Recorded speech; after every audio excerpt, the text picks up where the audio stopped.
દેશની રાજધાની દિલ્હીમાં પ્રદૂષણનું સ્તર સતત વધી રહ્યું છે।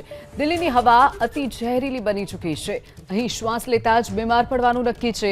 દિલ્હીના મોટાભાગના વિસ્તારમાં હવાની ગુણવત્તાનો આંક ખતરનાક સ્તર પર પહોંચી ગયો છે।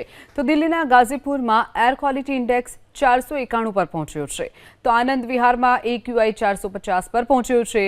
દિલ્હી NCR તથા આસપાસના ગ્રેટર નોઈડા સહિતના વિસ્તારમાં તો એર ક્વોલિટી ઇન્ડેક્સ 700 ને પાર પહોંચી ગયો છે। અહીં પણ હવાનું સ્તર અત્યંત ખરાબ શ્રેણીમાં પહોંચી જતા commissioner of air quality management એટલે કે CMQM તત્કાલ અસરથી ગ્રેપ 3 બાદ ગ્રેપ 4 લાગુ કરી દેવાયું છે।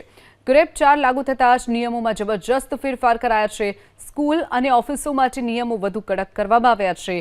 દિલ્હી NCR અને ગ્રેટર નોઈડામાં બિનજરૂરી લોકોને ઘરની બહાર ન નીકળવું ચેતવવામાં છે।